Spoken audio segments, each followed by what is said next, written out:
Hi guys, welcome back to the channel.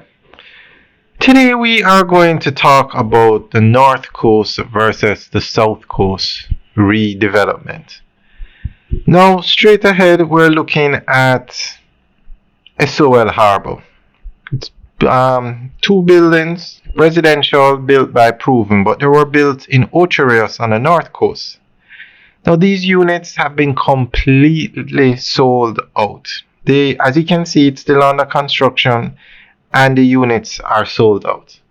All over the North Coast, Draxall, fastest growing area in Jamaica, and Miami Bay on the North Coast, Check is building a development. Phase 1 sold out and they just started construction.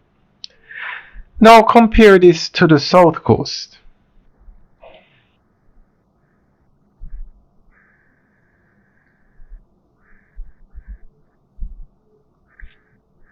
This is the Avista, also built by Proven on the south coast of Jamaica.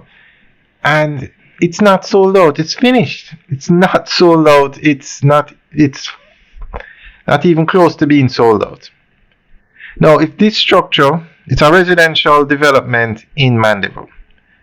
If this structure was built on the north coast, it would have been sold out already. So many developments that are done on the south coast, if they were on the north coast, they would have been sold out, and probably sold out before construction even started. As in the case with Miami Bay, they were completely sold out before they even started major construction. So guys, I want to ask you a question. Why do you think developments do so much better on the north coast? Now another example is Millennium Mall in Maypen.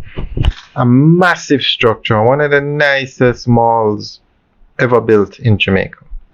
Built on the south coast, it's about 90% empty. Now if that same mall was built on the north coast, it would have done so well. Now the largest plaza in Jamaica is Fairview, built on the north coast. The largest plaza in Jamaica on the north coast. Now Kingston has the largest population, but it doesn't have the largest plaza or the largest airport or the tallest building in Jamaica. All those structures, the tallest buildings in Jamaica, are being built on the north coast. The 7 tallest buildings in Jamaica are being built on the north coast.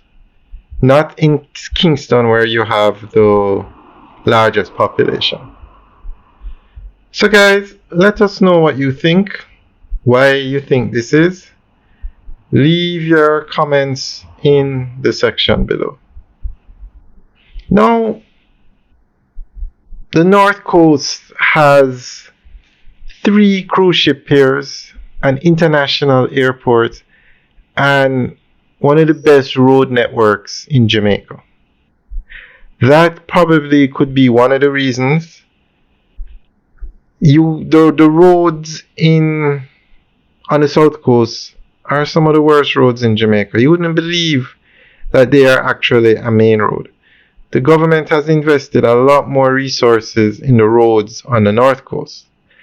The airport on the north coast, thanks to the international airport, is the busiest airport in Jamaica. It actually brings in up to 6 million passengers use that airport a year. And the cruise ship piers on the north coast, you have one in Montego Bay, one in Trelawney, and one in Ocho Rios. The cruise ship pier in Trelawney, the Falmouth cruise ship pier, is actually the #1 cruise ship pier in the Caribbean. So a lot more resources have been spent on the north coast than the south coast. Alright guys, let us know what you think. Leave your comments in the section below. Alright guys, have a good day.